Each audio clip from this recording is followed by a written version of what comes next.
Game on, everybody! It is Division 1 time in HeroesLounge, so this is actually an interesting one that we have today. We have negative win rate against Taz'Dingo.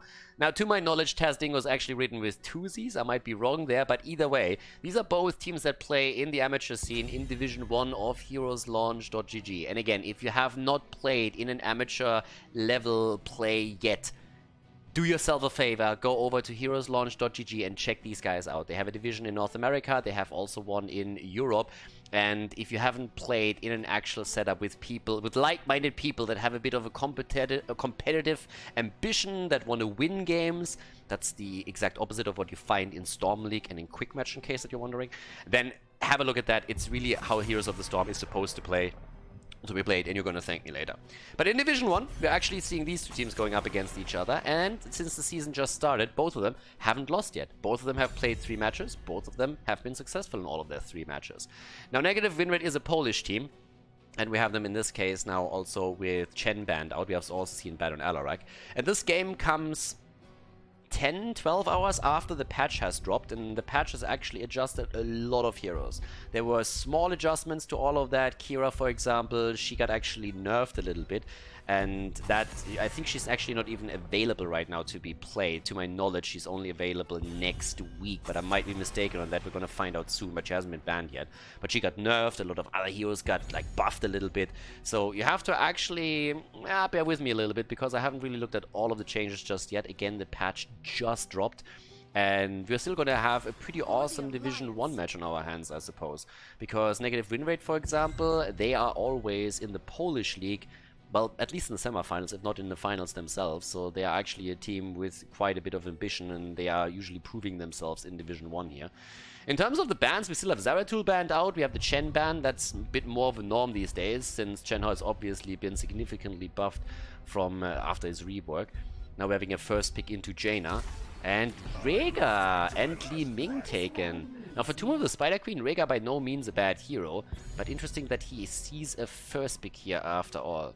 The patch has actually addressed a lot of the supports. A lot of them have been buffed a little bit, slightly adjusted, so Blizzard has tinkered around with most of them. In this case we also have Li Ming for the mage potential here. But considering that this is Tomb of the Spider Queen, I would still expect something like Johanna to appear eventually. I could have seen also something along the lines of Gul'dan to be picked for the added wave clear that they have.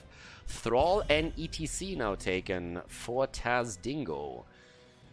I mean, at some point I really expect them to drop Zul'jin here, I gotta be honest. He usually doesn't make a lot of appearances, but that might be one of them. At the same time now, what are we going to see when it comes to the bans? With ETC, you still these days see sometimes a Vala setup, even with a double support. She has been buffed 2-3 patches before, and that made her quite strong. Tyrande gets banned out to eliminate the stun opportunities after an ETC power slide. You can still make the same setup work with a Malfurion to an extent, but of course the damage potential that Tyrande provides you with, thanks to her trade, it's just absent when you're going into the Malfurion variation, even though granted you have a couple of other options with that setup. Arthur's also taken out. Actually leans me a little bit towards Greymane potentially. It's one of the cool things that now that we're having Greymane making a regular appearance in games again, that Arthur's becomes a strong option against him. Ooh, double support. Okay, Lulcio gets picked here. And a Nuburak for the Will Q. That's actually a really interesting setup that they have right now. Not quite what I expected. Especially that Lucio pick after the initial Rhaegar comes as a bit of a surprise here. Allows them quick rotation between the lanes, which can obviously increase the gank potential against any lane. But it's interesting to actually see that particular combo here. Now again, with that said, last final 2 picks here for Taz'Dingo, and they're getting Alexstrasza, and we're getting Jimmy. Reyna's in the game now. So a bit of Dragon Queen action for them. I gotta say, I expected some slightly different drafts here from Division 1 teams. So definitely a few heroes that we don't see all that often. Alexstrasza is in the Chinese meta and some other metas more of a regular one, but not even on this map. And here comes Chromie. So, okay, we're having a single frontline tank with a double support and double damage. And on the other side, more of a traditional setup, but with Alexstrasza in the backline compared to the Malfurion pick that they could have gone for, or some others that it would have worked out for them as well here. But we're heading into game number 1. It's a best of 3 series, so let's go straight into it. Division 1, we're having negative win rate against Taz'Dingo. Game on, everyone! Dialer for a negative win rate on Lulcio. Robo on Liming, we have Blocker Sack on Chromie. So double mage build here for negative win rate with the Will Q on Nuburak and Vanathos on Rhaegar. And on the right side, for the red team, we have Taz'Dingo playing things with Calm on ETC, Conan on Alexstrasza, Alexman on Reyna, we have Road Saga on Thrall, and Alminiator on Jaina. Let the games begin! I'm intrigued to see what we're going to get from the two teams here. It's going to be an interesting game for sure, and keep in mind, both of them are undefeated in the standings in Division 1 of HeroesLaunge.gg. So this is going to be the first time that one of these two teams experience a loss in the standings, and well, that is definitely going to give some of them a bit of a boost here. Already the aggression happening right away, and I mean, if you look at the setup here, the one thing that surprises me probably the most when we're looking at the blue team is that they don't have any kind of lockdown after Nuburak's engage.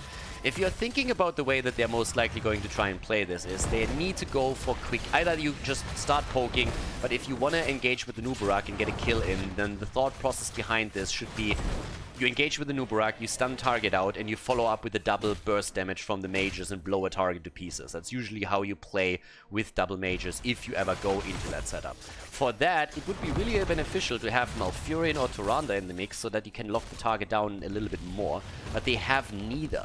So it's a bit surprising to me to see that they play with Rhaegar and Lulcio here.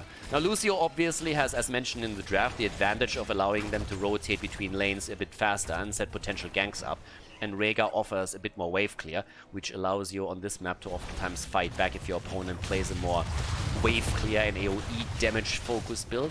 But it's still interesting to see that this particular aspect of their composition will not be used, because it's going to be much harder for them to get these insta-kills with only a Nuburak being able to go in for a quick stun there.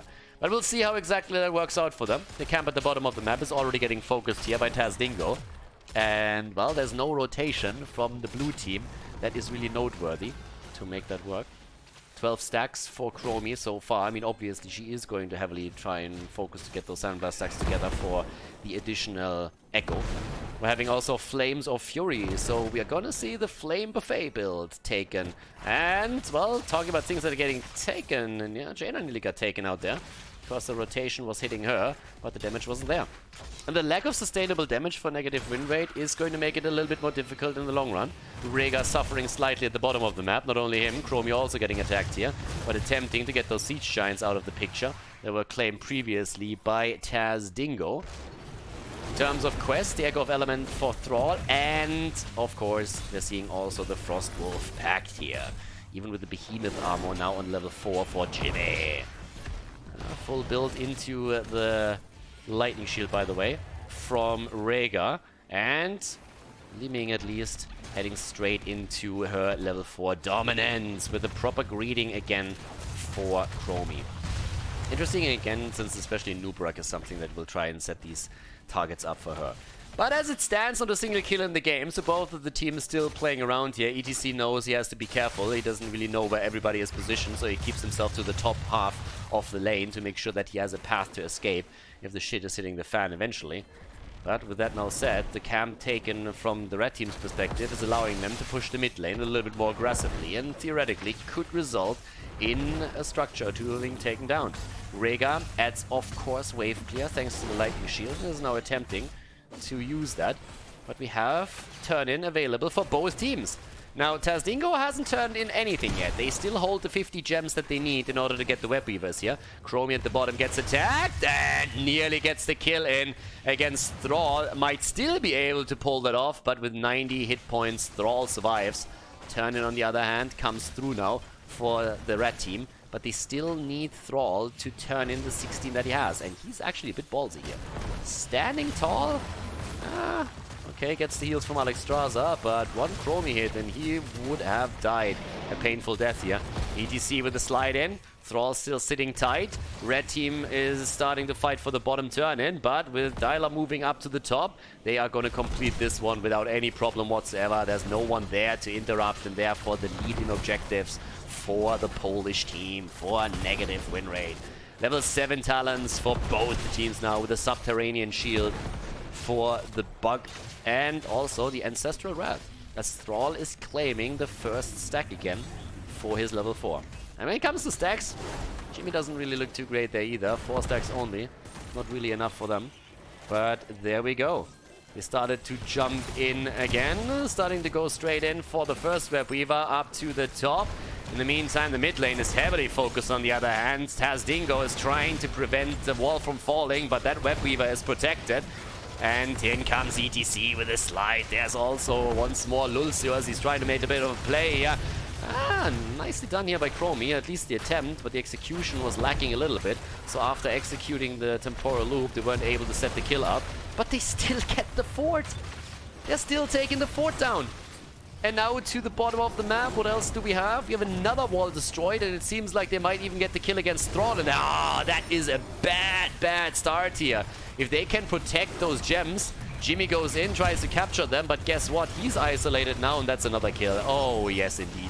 Down he goes. That's 2 heroes eliminated. That's a lot of gems lost, and they are in trouble.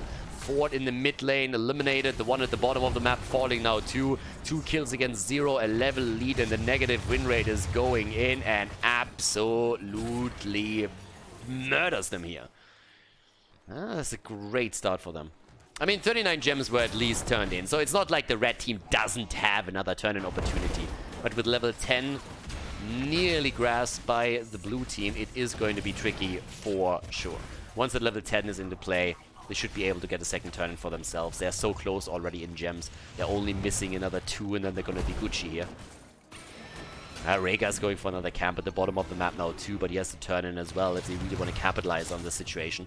They have the level 10. Red team needs to be careful. If they move a little bit further out here, they're just going to commit Sudoku against a team that has level 10 abilities and therefore a massive advantage in any team fight. Here comes the turn-in, and that's nearly the completion. We still need a few. They actually are checking out the boss. It's a bit of a late call if you want to go for the boss, to be honest with you. It's a really late call if you want to go for the boss. Thrall is trying to get the experience for them. They're still sitting tight here. Forcing them into a fight. And oh my god, Jaina gets murdered. Absolutely murdered. The Dragon Queen is there, but, well, Li Ming is officially now claiming the title Dragon Slayer for herself. Taking Alexstrasza down, and there come the Web Weavers again as they drop the third target. 3 down. Web Weavers on the bot lane, on the mid lane, aiming for the keeps. And this is just an absolute disaster from the perspective of Taz'Dingo. Yes, negative win rate is looking powerful here with 5 kills against 0. They're off to a good start in this best of 3 series. If they can continue that snowball, then it will quickly turn into an avalanche. As we're now seeing them move straight into the middle to get a kill against ETC. He wants to slide through this. There's the stun. Once, twice. Could even go into the setup. But they're trying to get at least another head start through Lucio moving in. With the Siege Giants at the bottom of the map, they are empowering that push even more now with more heroes joining the fun. It's a 5-man push against the keep, and this could be the first one here. So at this point, it is starting to become really problematic for the red team to defend this. I mean, they're trying, but they're losing the mid lane as all of this happens, and Wilq goes down in Nubarak, but as you can see here, that keep is a goner, and they can't chase down more than that. And with the keep in the middle falling, the top doesn't look much better. The keep is surviving, don't get me wrong, but the wall is going to be opened up, and that's an issue too. And let's not forget that the bottom keep has suffered 50% damage as well. Yeah, with 5 kills against 1, things are looking very, very good now for negative win rate. And we can glimpse the damage quickly, as Chromie, by the way, is about to complete her quest. She's still sitting at 17,000 damage. Very, very powerful from her. 12,000 for Thrall, 12,000 for Jimmy. They're trying to finally get the turn in. And they are able to sneak this one in. But the level 13 talents will be ready in a few moments for negative win rate, and that means that they are going to have another advantage over their opponent. Thrall still working on his level 4 talent, has another 3 stacks again. And Reyna is still struggling to get stacks for his behemoth armor. ETC isolated for a second, Thrall in trouble, needs to get healed and gets the heal, but ETC goes down as Chromie shows no mercy. Completes a level 1 quest 2. Jimmy with the attempt to get a kill against the oversized minion, but Lucio drops the sound barrier, and that helps him out right away. Nicely done, but still, kill after kill comes in and defense is there, and guys, it is looking rough now. 13 talents are ready and the walls are barely scratched. I mean, the tower has fallen, but all of the forts are still in full play. And now as they're moving to the top, they could even make the play again for the boss, if they really wanted to. And actually talking about it, it seems like the red team is looking at a bit of a trap there. I don't think they're going to go for the full Hail Mary here, but they're at least attempting to set that up. The problem is you have Chromie and Li Ming against you, so they're just going to poke into the bush. No way that anybody is walking into that. I thought, and then I saw Lucio. He's hardcore trying to int, but he even survives. Like, what the hell? They have a Li Ming and a Chromie, and he just face checks a double push and survives. Like, that is insane. That is honestly plastic level that we just saw there. And I want to say from both teams, I mean, Lucio, first of all, making that move, and the red team not getting a kill out of it. That is crazy. So, yeah, I mean, outside of that, negative Winrate has played fantastic here and has really rocked the advantage that they had. They have also another opportunity to maybe make them push for the bottom keep and, well, in this case, also take this one away. But this was kind of... that was kind of funny. I still can't believe that happened. Now, with the talents that we're seeing, we actually have the Grace of Air now taken. Grace of Air, still the giddy up, a little bit of poke potential from Chromie as she stays close to the action. Camp has been taken at the bottom of the map again, as previously, so the camp control from the blue team is now quite solid, as initially Taz'Dingo has actually taken that. ETC up here falling, a bit too far out, and guys, that's 14 gems now in Thrall that they lose in addition to that. With 2 heroes down, that should be the easiest keep of their life, ladies and gentlemen. They're gonna move down to the bottom of the map and take that easy peasy. And, well, they don't even need that camp for that. So, yep, the keep is gonna fall. Death time is obviously still pretty low. And Epicenter has been claimed. Full on shield build, by the way, from Rhaegar. Earth Shield, Rising Storm, the double support that they're running here with the double mage is actually working out, which is I mean, pretty amazing to say the least here. Didn't expect it to work that well for them, but they're just killing it here. Yep. 3-level advantage right now. There's the fight attempt by Taz'Dingo. Still the stacks not in for Thrall to complete his level 4, and the stacks on Reyna don't look too hot either. They can go for boss, they can try and get the gems, they need only 3 more in order to get a turn in for themselves, and that might allow them to finally push for the core itself. But damn, this is still pretty insane. Oh, ETC! Dead once more. Yeah, it's tough for him. He died for the 3rd time right now. Chromie on 43,000 damage flat is looking strong here. Now the dragon is in trouble too. Tries and get the heals, takes to the skies in order to survive. But the push is in, and this is looking more and more ridiculous as we're seeing negative win rates dominate game number 1. But as I say it, the oversized minion gets taken out. Yep, 2 between the eyes from Reyna, and then the core actually eliminating it. But just look at the core. Speaking about cores, with 3 heroes dying, 4 heroes dying on the side of Taz'Dingo, that first game is already decided. Negative win rate, winning the first map in the best of 3 series at Division 1 of HeroesLounge and taking the lead in this best of 3.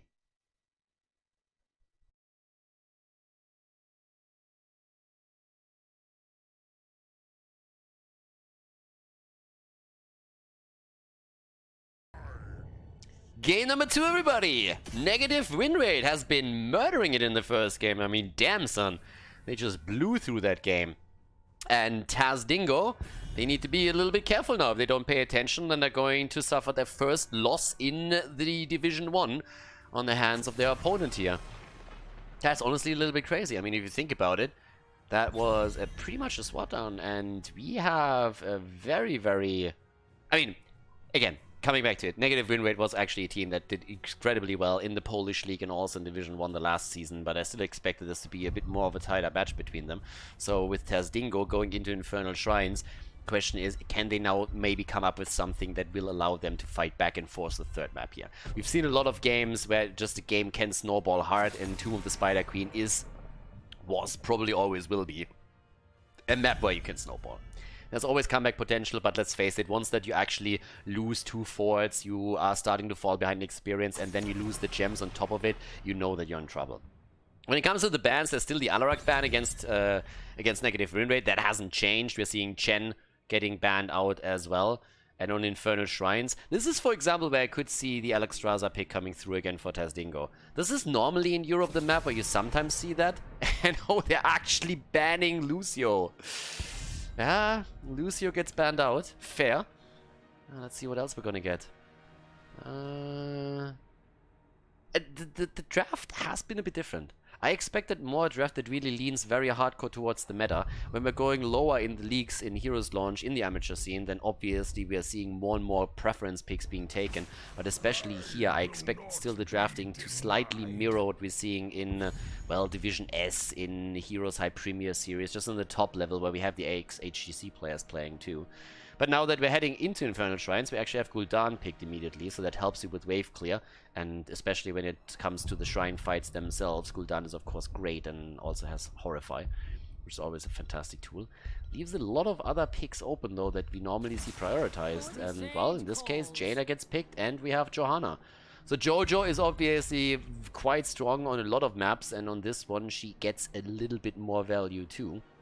But since we're already looking at two teams that obviously prioritize preference picks to an extent at least, I really want to see what else is going to be picked here. Diablo, for example, is open, and that doesn't really happen a whole lot on, well, Infernal Shrines. But now we're having, oh, Tyrael taken, and Auriel, which kind of leans towards Vala. I mean, normally you want to have a different battery, and traditionally it's not Gul'dan. So, are we going to see Vala? Is Vala maybe getting banned because Taz'Dingo looks at that and says, like, you know what, guys? We're going to ban that out. That's going to be the biggest question here. And the ban goes to Vala. Yeah. Okay, so with Vala being banned out, I mean, there's obviously other batteries that you can go for too.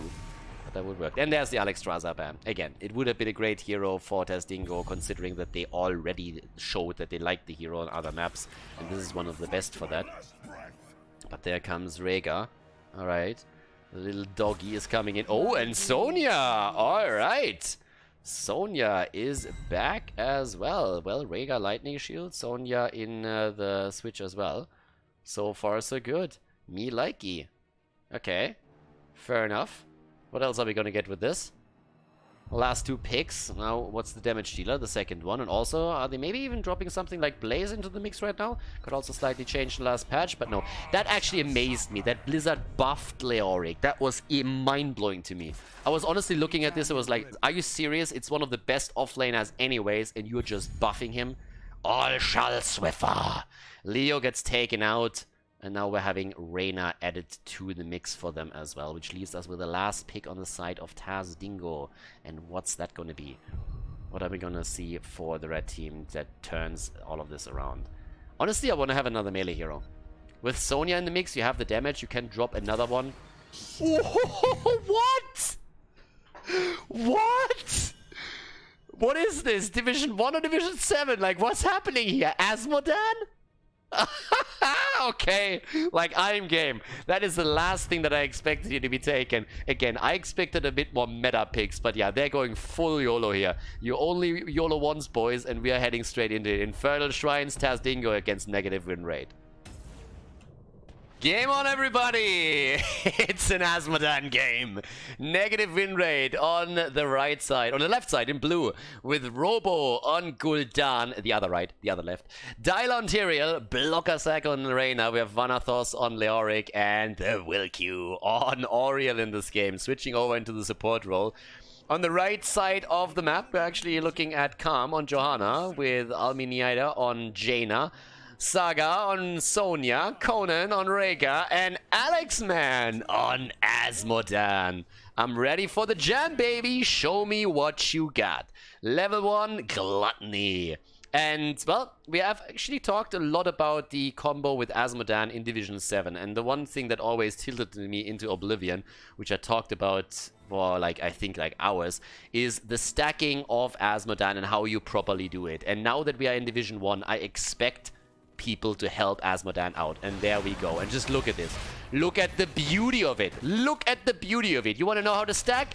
This is how to stack. In the early game, you get the Johanna, you get the Jaina, and you just start stacking and then you rotate between the lanes. This is how it's done, baby. 2 lanes, 20 stacks. Now we're talking. Daddy is home and he has taught Azmodan and his friends how to stack properly. There we go.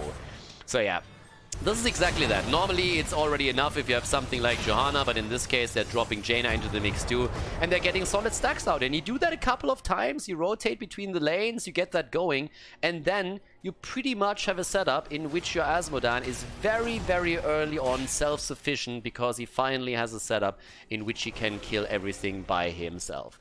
And that's exactly what they're doing here. This is exactly what they're currently doing here. They're just moving from lane on to lane, they're getting the stacks together, and there's another one. Nicely done, well set up. Okay, Jaina kind of hits the cone of cold into the wrong direction, but, well, doesn't really matter. They have 50 stacks after 1 minute and 30 seconds. Look at this. 50 stacks after 1 minute and 30 seconds. This is exactly how this is supposed to look. And yeah, I am hyped for this. Ah, nice attempted. Did you actually see that? Shield came out from Tyrael as he's trying to interrupt the stacking process a little bit. And in this case, one wave was completely taken out. Ooh, talking about taking things out. We actually have Johanna nearly falling, but only nearly. Yep, Azmodan gets the hit in. And Jaina gets the remaining few hits. A little bit of a misplay. Only got 4 stacks out of that. But again, it's 4 stacks. So, I gotta say, they're getting there. I really like this. So down here, oh yeah, that's a nice hit too. 63 stacks from, oh, Rhaegar on the other hand. Yeah, he has a little bit of a death wish. Jumps in and commits Sudoku immediately. Just in case that there's a little bit of a question about it, committing Sudoku means that you're actually jumping straight into a fight that you can't win. You sit down, you try to solve a Sudoku puzzle, and in the meantime your opponent just 5-mans you straight into the face and beats your ass. And that's exactly what happened to Rhaegar. So yeah, let's see what they can actually do in the long run with Azmodan. Because obviously this is still a late game hero. This is still a hero that can get you a lot of value on the shrines. But let's see if they can actually pull that off properly. And he's actually stacking against the heroes right now. He's sitting on 94. So yeah, they're still easily able to complete a lot of this. The rotations are there though, and you kind of don't want to lose the fountain if you can prevent it, but they might not be able to hold it off. In comes Jaina, the damage is there, the stacks are in, and well, Taz'Dingo, they know fully well that the key to victory lies in Azmodan getting his stacks together and him getting the poke damage later on in the game, so they do everything they can to allow him to get those stacks as it happens. Okay, now up to the top, still a bit of a battle. I mean, Sonya is back to business, and we've seen her a few times now already in the meta, and with the help of especially Rhaegar, she is going to try and get everything done here in terms of the AoE, and they have a lot of AoE. They have a shit ton of AoE. They have your Rhaegar, Johanna, Azmodan, Sonya, and Jaina. Literally every single hero that is on this lineup has decent AoE damage and can help with this. But can they win the shrine? That's the question. Can they win fights? And this is the bigger one. Can they win the fights right now? It doesn't seem likely. Sonya is down already, and Azmodan could poke a little bit more. But, yep, tries to take maybe another shot up there at the top, but I don't think they can win this right now. So they have to at least let the first objective slide and play around that. But just look at the rotation. Who's rotating? Johanna is rotating together with Azmodan, and together they're getting a couple of the stacks together. Always help your Azmodan. If you have an Azmodan in your game and he's trying to go for a Globe of Annihilation build, then always play around it. You need to bait him over the wall, the Punisher that is, and that's exactly what they do. Another good stack against the minions. He's at 150 already. He's sitting at 150 stacks already after not even 5 minutes in the game. Art of Chaos at this point right now. Yeah, gets the extra Annihilation. He's going to complete that soon, and he's obviously going to work on the baseline as well. Uh-oh, Johanna in trouble, and she's not the only one. Both of the blondies go down. Jaina and Johanna biting the dust as Azmodan is starting to poke a little bit more, nearly getting the kill against Tyrael. As we have Rhaegar jumping in aggressively. Yep, Doggy wants to bite. That's a rabid dog right there. Another hit coming out, but the shields from Tyrael are helping out as Sonya has taken the bottom of the map now. Starting to get this one up as well. Yep. Comes our little setup once again, but let's have a look at the damage output. 10,000 damage on Azmodan. Nothing insane, but again, for the early game, this is actually pretty decent. The Lord of the Dunks is ready to rock and roll, baby. Can he actually set something up? There's again the setup. Oh, yeah, they're getting quite a few kills. And that's the first one completed. First quest completed. A little bit of a laser show happening as Azmodan is going in. But it's 5 kills against 0 and a level 10 advantage for negative win rate. So they are heavily ahead in this. Look at how happy Azmodan is when he is on his little carpet or whatever it is. Whee! Just flying, arms outstretched. Azmodan is a happy panda, and he should be because he has friends that help him stack. Problem is that they're still losing the fort. So as much fun as... Look at this. Whee! Look at him! He's happy. He has a Johanna that helps him to stack, and then... Whee!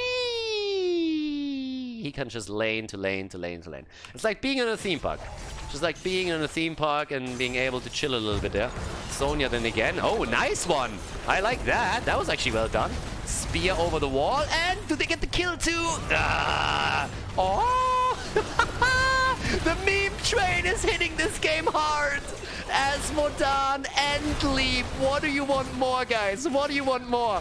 There's the first kill. They get Oriel, and now they get the second. And they're going for a third one. If they can take down also... Please. Oh my god. Actually, that is a missed opportunity. If you go into Leap, then I would say go Falling Sword as well. Leap into Falling Sword? Are you kidding me? That's a win-win situation right there. I mean, what the hell is going on in this game? Taz'Dingo is going hard. They are just saying like, alright boys, let's full on YOLO this. And they show no regrets here. They are not pulling any punches. Stacks still keep coming for Azmodan. He's currently sitting at this point on his baseline on 280 right here. So the damage increase is coming in the entire time. And now we have another objective spawning. And this time they have a much better chance of actually setting up a fight for the objective because Azmodan is done with his level 1. We're having also heroic abilities out on both sides. And if they go for the Will Q again, they might be able to get a kill. Also, keep in mind, if they actually time the orb with the jump, whew, damage. Uh-oh, that's a globe right there. Ah, nice zone out. Leo is actually in a bit of a pickle there. There's another hit coming. I'm talking about hits and talking about damage. Let's have a quick look at the damage output of Azmodan. 18,000. Top damage on the team. Azmodan even going up to the top for just a second to throw another one out there. But they're already fighting. Sonya needs that shield. In this case, it's actually not even Sonya that gets the shield. The totem is getting dropped in the middle of it. And it's time for Azmodan. Oh, good hit. Good hit again. And they have 11 stacks. Here comes Sonya again. Johanna's there too. And again a triple. They get a triple stun. The Horrify is out. And the damage keeps coming from Azmodan. The laser show is there. And the Lord of the Dunks is just absolutely murdering it here. It's like, damn son. The poke damage is definitely real. And he gets another good setup. 342 stacks now on the baseline, which is incredible. But Sonya is down and Gul'dan completes his quest. Big hit for them. And Azmodan still poking the entire time. One after another. Sonya in the late game is also going to be a problem for the blue team, since obviously she's going to gain a lot of survivability.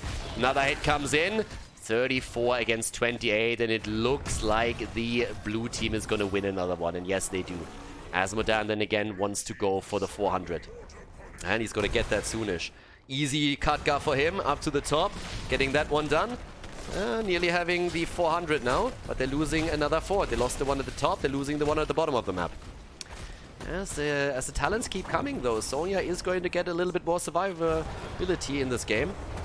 But negative win rate is trying to end it early. Push it early, push it hard.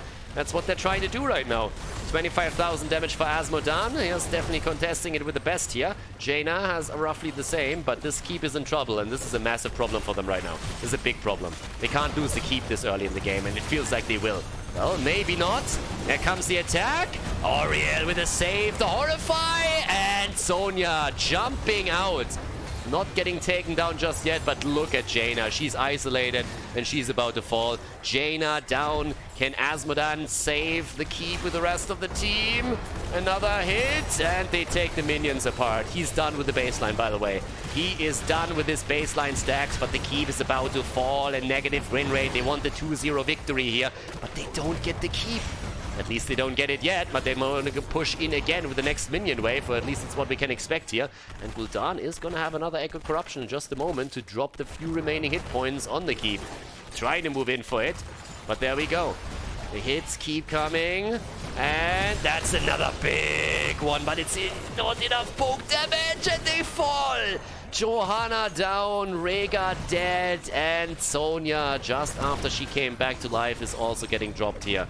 Azmodan is doing well in the game, but they needed to reach the late game, and that's something that negative Winrate is trying to shut down early on, and it looks good now. Another big hit coming, 44,000 damage for Azmodan, top damage in the game completely, but the core is still getting murdered here. The death timers are a little bit low, but the core is falling. Another big hit coming, Azmodan with the attempt to somehow defend this, but negative Winrate, they know how to counter this playstyle, and they just try to end the game as early as they possibly can. Don't give Azmodan the late game or you're going to be in trouble. They know it and they deal with it perfectly. GG, as negative Winrate takes the victory in the best of 3 with a 2-0 over Taz'Dingo. Hey guys, thanks for watching today's video, and I hope that you enjoyed the match and the commentary. The remaining time of the video has been added to protect against spoilers caused by the length of the video itself. But please keep in mind, though, that this does not only mean more work for me, but also has a negative impact on the popularity of the videos and the channel because of YouTube's algorithms. It would be greatly appreciated if you'd consider supporting the channel and help me to continue the daily esports coverage by clicking the join button below the video or supporting me through the Patreon page linked in the video description. Thanks a lot for the support, and see you guys next time.